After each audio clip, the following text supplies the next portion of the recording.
내가 나의 말을 준행하였음이라 하셨다 하니라. 아멘.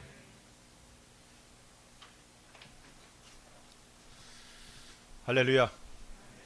이 시간에도 성삼일체 하나님께서 우리 가운데 강하게 임하시고 만져주시고 은혜를 더해주시는 복된 시간 되기를 우리 주 예수 그리스도 이름으로 간절히 축원합니다. 주님의 크신 이름으로 이 시간 은혜가 충만하고 우리들의 생애에 에바다의 은혜가 넘치기를 간절히 소원하고 축복합니다. 이 시간 주님이 이 자리에 함께 하심을 믿으시기 바랍니다.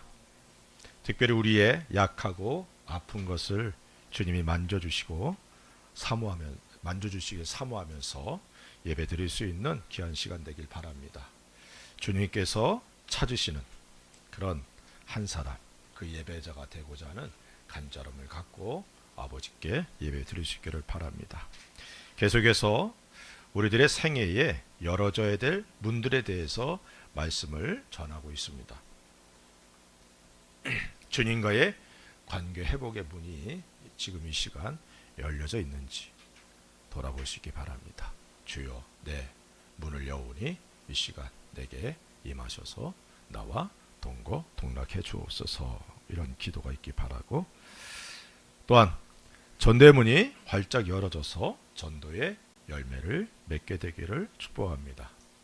예수 그리스도의 이름으로 표적과 기사들이 일어나기를 원하고, 병든 자들이 치료되고 악한 영들이 떠나가며 삶 가운데 막힌 것들이 열어지기를 축복합니다. 사역의 문이 열어져서 복음을 전할 기회가 더 활짝 열어지기를 주님의 이름으로 축복합니다. 우리들의 생애를 통해 희한한 능력들이 나타나서 하나님께 큰 영광을 돌리는 그런 은혜가 있기를 바라고, 우리의 입술이 하나님의 은혜 안에서 하나님께서 기뻐 받으시는 그런 언어들을 사용할 수 있기를 원하며 입술에 파수꾼을 세워주시는 그런 은혜가 있기를 바랍니다. 믿음과 사랑과 소망의 말들, 긍정적인 생각을 갖고 모든 것을 주관하시는 우리 하나님의 섭리를 믿고 하나님께 범사에 감사하면서 하나님을 인정하는 그런 은혜가 있길 바랍니다. 위로와 격려의 말들을 할 수 있길 바라고, 약한 지체들을 세워주고 짐을 나누어지는 그런 은혜가 있는 언어들을 사용하시길 바랍니다. 이해하고 함께하는 말들이 우리에게 필요하죠. 부정적이고 불신앙적인 말들을 우리 입에서 금해야 될 줄로 믿습니다. 또한 우리 마음과 생각을 잘 지켜야 됩니다. 자신의 감정으로 인해 말하면 실수하기 쉽죠. 주님이 어떻게 생각하실까 생각하고 또 생각해서 말에 주의할 수 있기를 바랍니다. 모든 것을 하나님께서 내게 유익을 주시기 위해서 허락해 주신 것이다 라고 여기고 감사할 수 있는 은혜가 있기를 바랍니다. 말에 실수하지 않고 온전한 사람으로 인정받는 성도들 되시기를 우리 주 예수님의 이름으로 간절히 축원합니다. 오늘은 우리들의 생애에 또한 반드시 열어져야 될 문에 대해서 말씀을 전하기를 원합니다. 특별히 본문의 말씀을 통해 대적의 문을 얻게 되는 은혜가 임해서 우리들의 생애가 승리하고 정복하는 생애가 될 수 있기를 주님의 이름으로 축원을 드립니다. 주님께서 우리를 택하신 목적 중에 하나가 이 땅에서 승리하고 정복하는 정복자들로 삼으시기를 원하셨기 때문이라는 사실을 잊지 않기 바랍니다. 땅끝까지 이르러 내 증인 되라. 이 주님의 명령은 영적 싸움을 통해서 사단에게 매여 있는 사람들을 자유케 하는 영적 전투의 정복의 그런 모습이다라고 말씀을 드릴 수 있어요. 대적의 문을 얻게 되면 우리들의 삶이 풍성해지는 복도 임하게 됨을 믿으시기를 바랍니다. 오늘 우리가 읽진 않았지만 창세기 22장 1절과 2절에 이렇게 말씀합니다. 그 일 후에 하나님이 아브라함을 시험하시려고 그를 부르시되 아브라함 하시니 그가 이르되 내가 여기 있나이다. 여호와께서 이르시되 내 아들 내 사랑하는 독자 이삭을 데리고 모리아 땅으로 가서 내가 내게 일러준 한 산 거기서 그를 번제로 드리라. 아브라함은 성경에서 특별한 위치를 차지하는 인물이죠. 노아의 홍수 이후 노아의 자손들은 하나님을 떠나 죄를 범하는 것을 금하지 않았습니다. 오히려 하나님의 심판을 피하고자 자신들의 능력을 동원해서 바벨탑을 쌓기 시작합니다. 모든 인류가 하나님을 떠난 그 시대, 하나님께 택함을 받고 부르심을 받은 사람이 바로 아브라함이죠. 그런 아브라함에게는 하나님의 약속이 주어져 있었습니다. 하지만 그 약속을 이어받을 후계자가 없는 상황이었죠. 아브라함 부인 사라의 권면을 받아들여서 하갈을 통해 이스마엘을 얻게 됩니다. 그러나 그들은 하나님께서 아브라함에게 하신 약속의 말씀이 사라의 몸을 통해 태어날 아들에 의한 것이라는 사실을 알지 못했어요. 그리고 당시의 풍습을 따라 이스마엘을 얻게 되지만 결국은 이 선택이 수많은 아픔의 씨앗이 된 사실을 우리들은 역사를 통해 잘 알고 있습니다. 하나님께서는 사라의 태를 여시고 이삭을 주셨습니다. 성경은 이삭에 대해 약속의 자손 이렇게 말하고 있어요. 아브라함에게 있어서 이삭은 자신의 생명과 같고 어쩌면 그 이상의 존재였다라고 말씀을 드릴 수 있어요. 하나님께서는 이런 아브라함에게 내 독자, 사랑하는 독자 이삭을 번제로 드리라는 그런 말씀을 통해서 아브라함의 믿음을 테스트하십니다. 어느 하나님께서 이렇게 말씀하시는 거예요. 아브라함아, 내가 사랑하는 내 아들, 내 독자 이삭을 내게 번제로 드려라. 이렇게 명령하셨어요. 그러자 아브라함은 주저함이 없이 아침 일찍 일어나서 사환들과 이삭을 데리고 하나님께서 명하신 곳으로 가게 됩니다. 그 길이 3일 길이었어요. 그 3일은 아브라함의 마음에 여러 가지 복잡한 생각들을 갖게 했을 것입니다. 그리고는 그 시간 동안에 아브라함에게는 하나님을 신뢰하는 믿음이 더 확고해졌다라고 우리는 추측할 수 있습니다. 히브리서 11장 17절부터 19절에 이렇게 말씀하고 있어요. 아브라함은 시험을 받을 때에 믿음으로 이삭을 드렸으니 그는 약속들을 받은 자로 돼 그 외아들을 드렸느니라.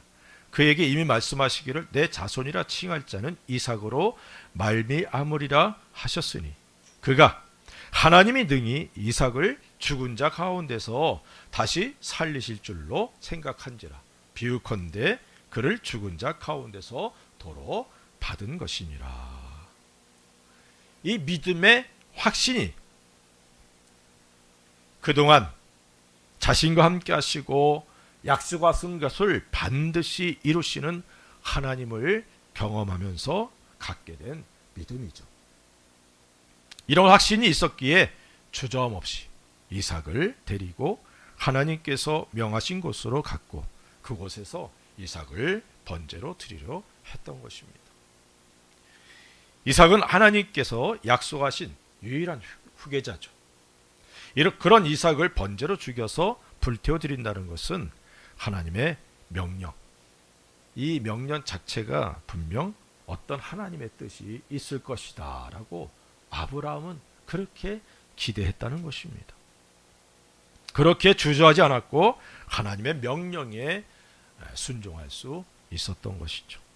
그리고 이삭이 번제할 제물은 어디 있냐라고 아브라함에게 물었을 때에 아브라함 하나님께서 준비하셨을 거다 이렇게 대답을 합니다. 물론 쉽고 즐거운 일은 아니지만 아브라함은 하나님께서 또 어떤 것을 준비해 놓으셨을까? 이런 기대감도 갖고 있었지 않았을까 이렇게 여겨지는 것이죠. 이런 믿음과 기대감을 하나님께서는 아셨고 그를 믿음의 조상으로서 아름다운 이름과 지위를 허락해 주셨습니다. 이삭을 죽이려는 아브라함을 하나님께서는 급하게 저지하시죠. 13절과 14절에 이렇게 말씀합니다. 아브라함이 눈을 들어 살펴본즉 한 수장이 뒤에 있는데 뿔이 수풀에 걸려 있는지라 아브라함이 가서 그 양을 가져다가 아들을 대신하여 번제로 드렸더라. 아브라함이 그 땅 이름을 여호와 이레라 하였으므로 오늘날까지 사람들이 이르기를 여호와의 산에서 준비되리라 하더라. 이렇게 말씀하고 있어요. 아브라함이 이삭을 묶어서 이제 번제로 드리려고 칼을 들었어요. 그때 하나님께서 그 모습 보면서 아브라함아, 아브라함아, 내 아들, 내 독자 이삭에게 손을 내지 마라. 그러시고서는 숫 양을 준비해 주셔서 그것으로 번제를 드릴 수 있게 해 주셨다는 것입니다. 아브라함은 그 양으로 번제를 드렸고 그리고 그곳의 이름을 여호와 이레, 하나님께서 준비해 주셨다. 준비만 하신 것이 아니라 준비하셔서 공급해 주시는 거죠. 이 여호와 이레의 은혜가 우리 모두에게도 있기를 주의 이름으로 축원을 드립니다. 하나님께서는 아브라함에게 약속을 주셨습니다. 그 약속은 이미 아브라함에게 하셨던 것에 대한 확증이고 또 이삭을 향한 약속이기도 하죠. 하나님께서 믿음의 사람들의 믿음을 테스트합니다. 시험이라 이렇게 말씀하고 있지만 이 시험은 테스트예요. 우리의 믿음이 어느 정도인지를 하나님께서 확인하기를 원하시는 거죠. 우리가 학교에서 여러 가지 시험을 보지 않습니까? 시험 보는 거 굉장히 싫지만 그 시험을 통해 내 실력이 어느 정도를 알 수 있잖아요. 내 약한 부분이 어떤 곳인지를 알고 그래서 더 집중적으로 준비할 수 있는 것처럼 하나님께서 우리들의 믿음을 테스트하셔서 우리가 어떤 믿음의 상태인지를 알게 해주시고 또 하나님께서 원하시는 부분이 어떤 것인지를 깨달아서 그 부분에 더 훈련받고 그래서 믿음의 성장이 있게 되는 은혜가 있음을 믿으시기 바랍니다. 이 테스트는 어떤 면에서는 절대 순종을 요구하는 것이죠. 하나님 말씀에 순종하는 자, 그런 순종하는지의 여부, 이것을 확인하기 위한 믿음의 테스트다. 이렇게 말씀을 드릴 수 있습니다. 우리들에게도 이런 테스트들이 있어요. 아브라함과 같이 하나님께 인정을 받는 믿음의 순종들이 있기를 간절히 원합니다. 하나님의 뜻에 전적으로 순종하는 사람, 그 사람이 아브라함이죠. 이 모습이 우리의 모습이 되기를 원하고 그래서 우리의 삶이 하나님께 인정받는 믿음의 사람들 될 수 있기를 우리 주님의 이름으로 간절히 축원합니다. 17절과 18절에 보면 이렇게 말씀하고 있습니다.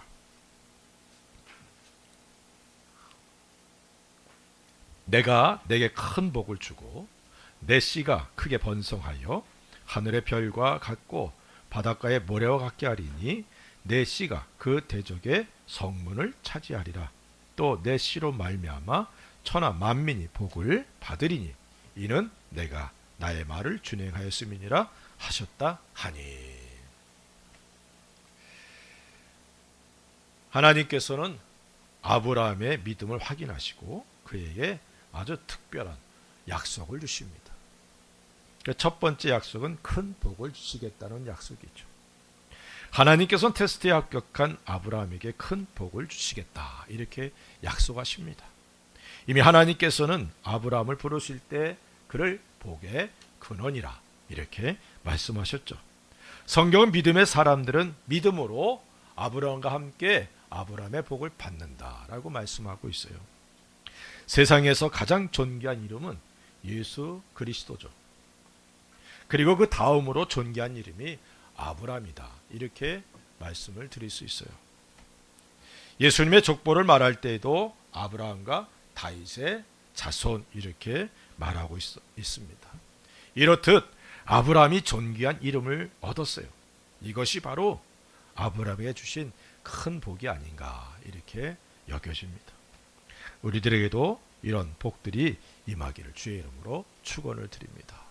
동경 사랑의 교회 생각하면 누구라고 이름이 딱 떠오를 수 있는 그런 은혜가 임하기를 주의 이름으로 축원을 드립니다.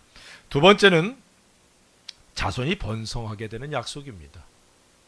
아브라함의 자손들이 하늘의 별처럼 바다의 모래처럼 많아질 것이다 라고 약속을 하십니다. 그리고 자손이 번성하게 되는 것은 단순히 자손의 수만 많아지는 것이 아니죠. 뛰어난 민족이 되게 하시겠다는 그런 약속입니다. 우리가 잘 알듯이 현재 가장 뛰어난 민족은 유대인입니다. 물론 유대인들이 점점 두려워하는 민족이 한국인이라 그러죠. 그래도 유대인들을 못 따라가더라고요. 유대인들이 하는 말이 노벨상 그 길 가다 줍듯이 쉽다는 거예요. 그 정도로 유대인들은 뛰어납니다. 아브라함에게 약속하신 것이 이루어졌다는 것을 알 수 있죠. 세 번째는 대적의 문을 얻게 되는 약속입니다. 오늘 우리 말씀의 주제죠. 대적들의 성문을 얻게 되는 것, 이것은 승리와 정복을 의미합니다. 일본어로는 테키노 조몽고 카치토루, 승리하는 거예요. 승리해서 취하는 것, 이것이 대적의 문이 열어지는 것을 의미합니다. 이스라엘 역사는 약속 국가의 모습이죠. 작은 나라입니다. 그런데 하나님께서는 대적의 문을 얻게 하시겠다 이렇게 말씀하셨어요. 이것은 하나님께서 아브라함을 택하신 목적이 어디에 있는지를 분명히 보여주고 있는 말씀입니다. 하나님은 아브라함이 인류 구원의 통로가 되기를 원하셨습니다. 죄로 인해 하나님과 원수가 된 사람들, 심판을 피할 수 없는 사람들을 구원하시는 통로로 하나님께서 아브라함을 택하셨다는 것이죠.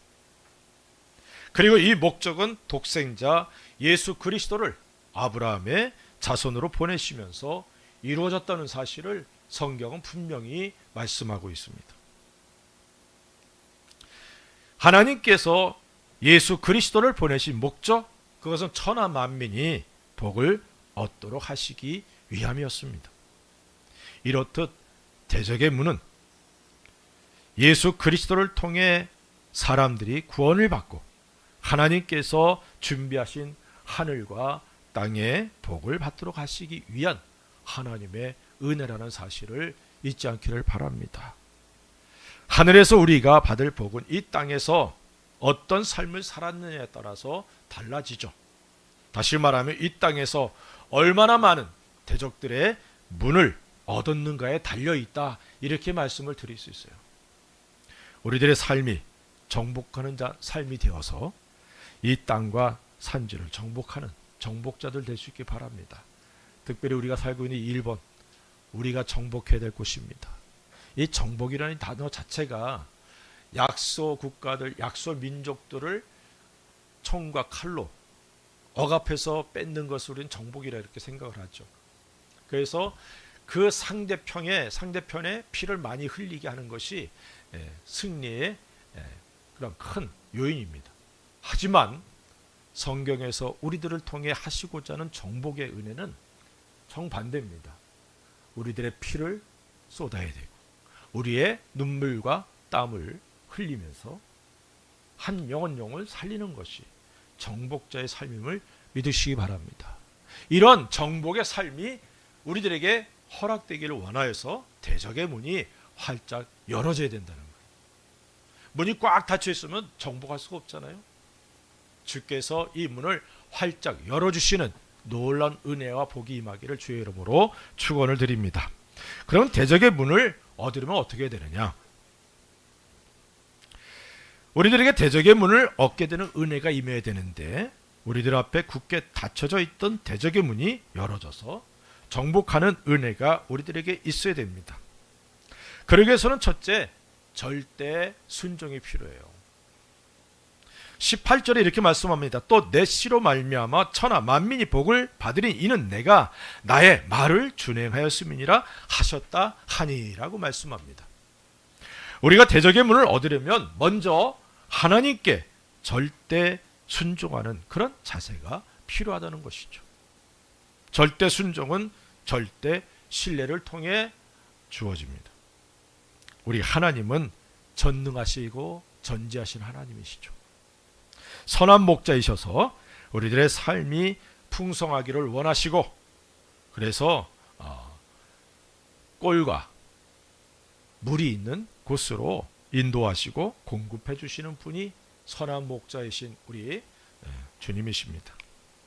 하나님을 신뢰하지 못한다면 우리들의 신앙생활은 잘못된 모습이고 절대로 대적의 문을 얻을 수 없다는 사실을 깨닫게 되기를 바랍니다. 아브라함과 같이 하나님의 말씀에 절대 순종하고 우리의 생애가 승리하며 정복하는 복된 생애가 되기를 간절히 축원합니다. 절대 순종에는 때론 생명의 위협이 따를 수 있어요.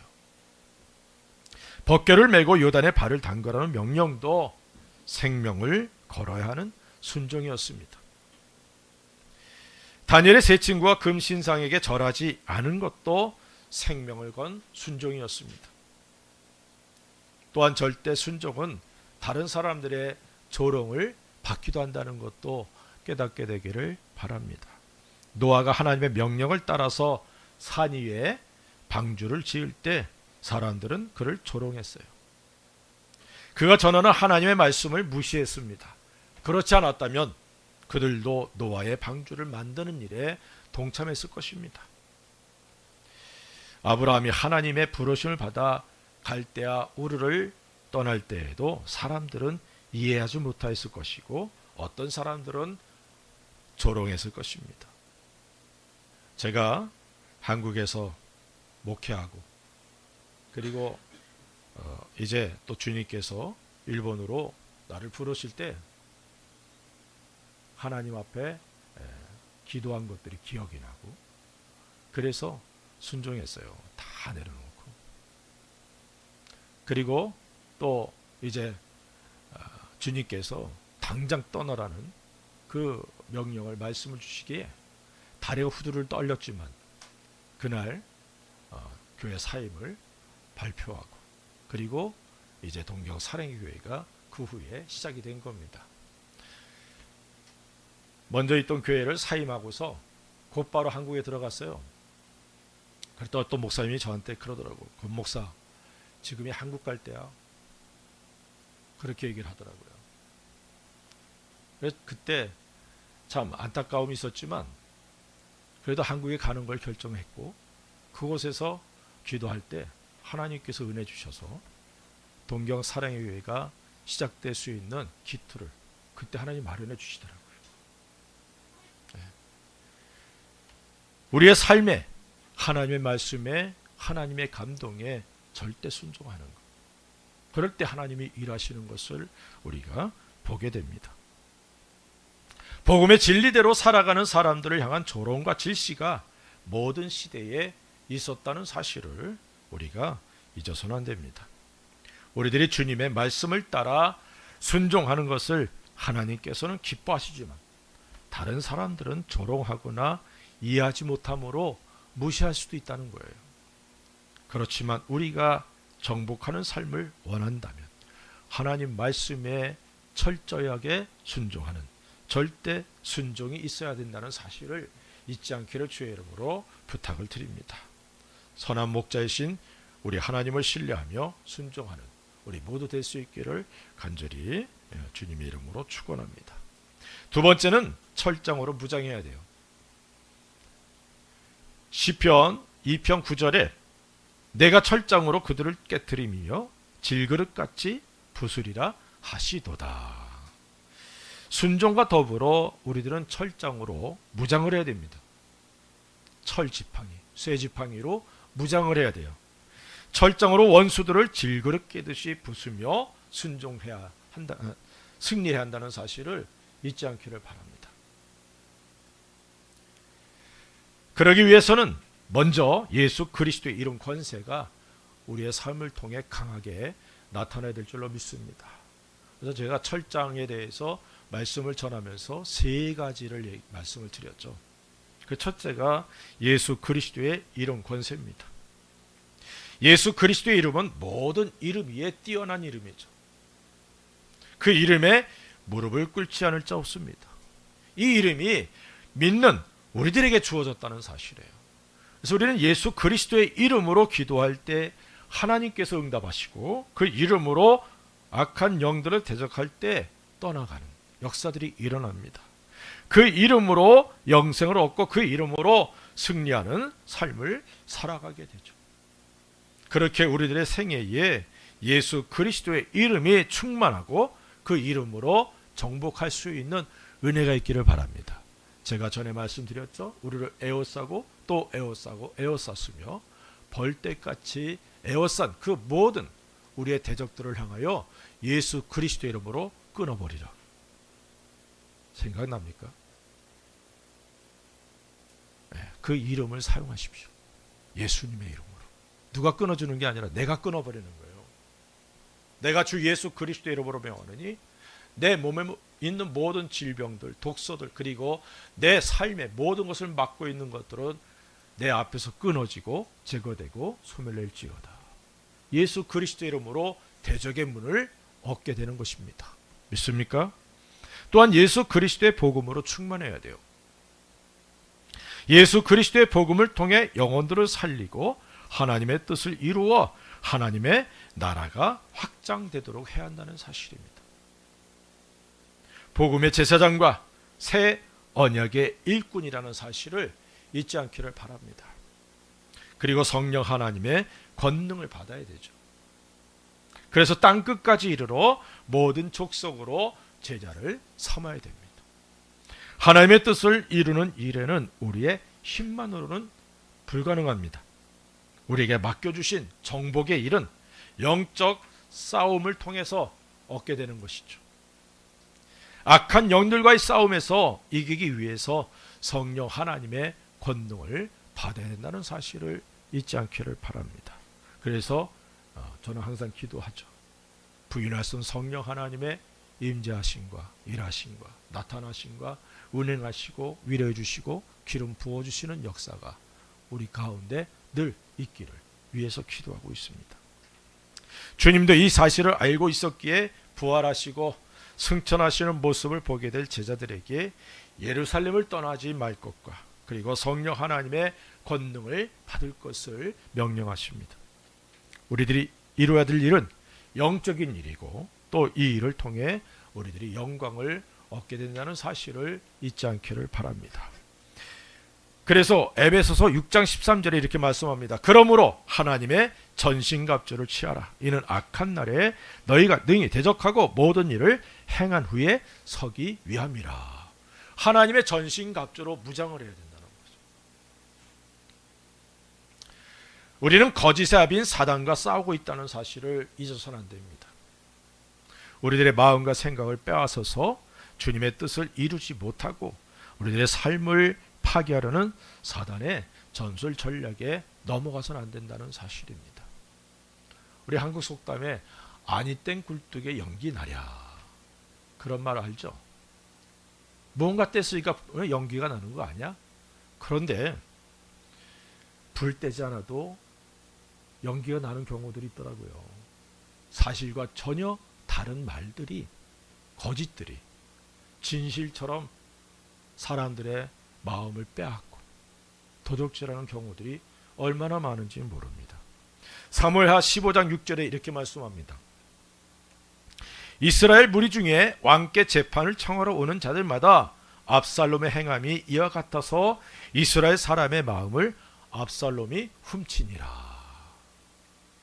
압살롬이 아버지 다윗의 자리를 노리고 다윗에게 향했던 백성들의 마음을 도적질합니다. 그리고 반역을 일으키게 되죠.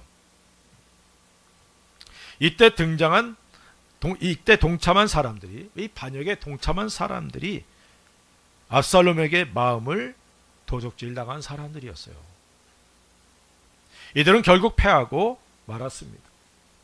마음을 도적질 당한 그들의 삶은 파괴당하고 마는 겁니다.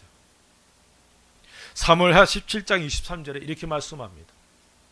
아히도벨이 자기 계략이 시행되지 못함을 보고 나귀의 안장을 지우고 일어나 고향으로 돌아가 자기 집에 이르러 집을 정리하고 스스로 목며 죽음에 그의 조상의 묘에 장사되니라.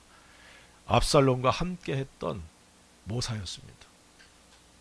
그가 스스로 자신의 목숨을 포기하는 거예요. 그뿐만이 아니라 압살롬과 함께 했던 모든 사람들이 패하고 그들의 삶이 파괴되었다는 것을 성경은 말씀하고 있어요. 마귀에게 마음과 생각을 도둑질 당하면 하나님의 은혜 자리에서 떠나게 됩니다. 기쁨과 평안이 사라지고 섭섭함이 마음을 지배하게 되는 것이죠. 그래서 하나님의 뜻을 이루는 삶을 살 수가 없게 되는 것입니다. 주님께 드릴 영광도 또한 주님께 받을 영광도 없게 되는 비참한 삶을 살게 되는 것이죠.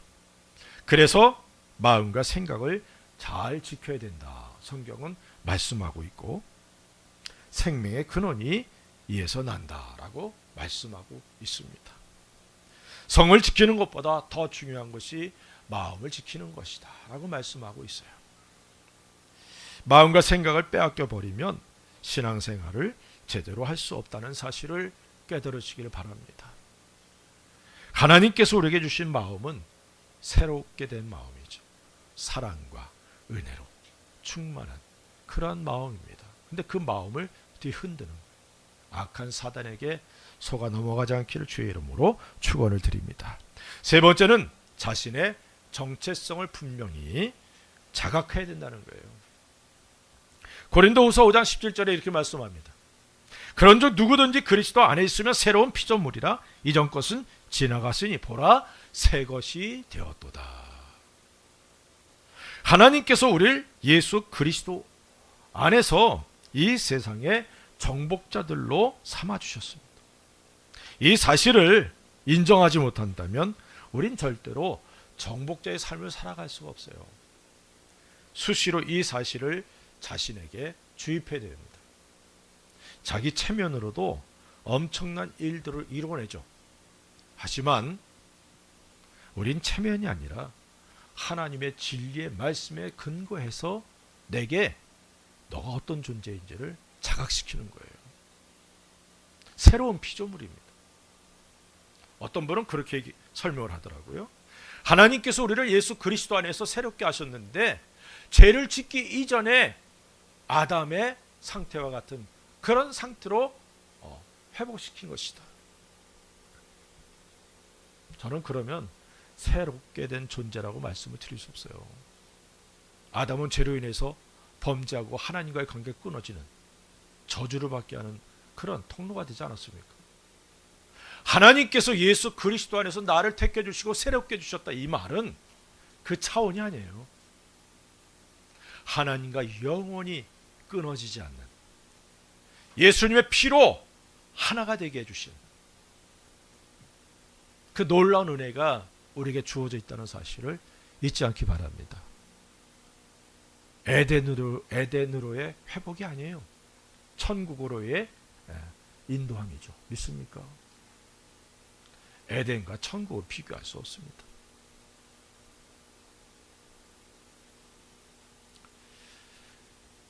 그렇기에 하나님을 신뢰하듯 우리 주님을 신뢰할 수 있기 바랍니다. 하나님의 말씀을 신뢰할 수 있기를 바랍니다. 말씀을 통해 하나님께서 나를 어떤 존재로 삼아주셨는지에 대한 확신을 갖고 말씀으로 자신을 바꿔나가는 것이 중요합니다. 말씀과 하나가 되도록 계속해서 바꿔나가는 것, 이것이 바로 우리 하나님께서 원하시는 성숙한 그리스도인의 모습이다. 이렇게 말씀을 드릴 수 있어요. 얼마만큼 내가 주님 닮아갔느냐, 그것이 바로 성숙의 척도입니다. 성경 말씀을 많이 알고 있고 기도를 많이 하고 자기를 통해 막 능력들이 나타난다고 해서 성숙한 그리스도인이냐? 아니더라고요. 아니에요. 성경 말씀도 잘 모르고 기도도 많이 못하는 것 같고 헌금도 잘 못하는 것 같아도 주님을 닮아가는 모습이 탁월한 사람들이 있어요. 그런 사람들을 성숙한 그리스도인이라 이렇게 말하는 겁니다. 한번 생각해 보세요. 바울의 생애를 우리가 돌아보면 바울은 기도 열심히 한 사람이죠. 성경 말씀을 너무 잘하는 사람이에요. 자신의 삶을 헌신한 사람입니다. 그는 선교사로서 생활했어요. 그렇기에 물질이 많은 다른 사람보다 헌금은 적겠을지도 몰라. 그런 면으로 따지면 성숙한 그리스도인이라 말씀드릴 수 없겠지만 우리는 바울을 성숙한 하나님의 사람으로 인정합니다. 존경하고 그래서 닮아가기를 원하죠. 우리의 삶이 우리 주님을 바라보면서 주님의 모습이 내 삶에 드러날 수 있기를 주의 이름으로 축원을 드립니다. 어떤 자매가 이제 일본에서 신앙생활을 이제 새롭게 시작했어요. 근데 막 마음에 갈등이 일어나는 거예요. 내가 정말 그리스도인인가? 막 고민하고 갈등하는데 어느 날 아르바이트를 하는데 할머니 한 분이 부르더래요. 그러더니 혹시 그리스도인이에요? 일본 사람이? 그렇게 질문하더라는 거예요. 그래서 아니 어떻게 하셨어요? 아 그래 보여요. 그러더래요. 그게 얼마나 위로가 되는지. 얼마나 위로가 되는지. 사랑하는 성도 여러분, 우리의 삶을 통해 예수 그리스도의 향기 발할 수 있기를 주의로 축원드립니다. 그러기 위해서 내가 그리스도 예수 안에서 어떤 존재인지를 잊어버리면 안 되는 거예요. 성경적인 자상을 갖는 것, 이것이 얼마나 중요한지 모릅니다. 12명의 정탐꾼들이 가나안 땅을 정탐하고 돌아와서 10명은 자기 자신들과 가나안 족속들을 비교하면서 이렇게 말합니다. 우리는 메뚜기 같다. 수원 맞지 아무 힘도 없는 메뚜기 같아 라고 얘기를 합니다. 반면에 여호사 갈렙은 가나안 족속은 내 밥이야, 우리의 밥이야, 그러니까 올라가자 라고 얘기를 하죠. 이러한 차이는 그들과 함께 하시는 하나님을 인정하느냐 그렇지 않느냐의 여부와 자신들을 애굽에서 이끌어내 주신 하나님의 뜻이 무엇인지에 대한 깨달음의 여부라 이렇게 말씀을 드릴 수 있어요. 이스라엘 백성이 애굽에서 출발해서 광야길을 가고 있죠. 그들의 목적지는 어디입니까? 가나안 땅이에요. 자신들의 능력으로 들어갈 수 있나요? 자신들의 능력으로 애굽을 출발할 수 있었나요? 홍해를 건널 수 있었나요? 다 잊어버린 거예요. 다 잊어버린 거예요. 오직 내 앞에 있는 그 큰 집만 본 것입니다.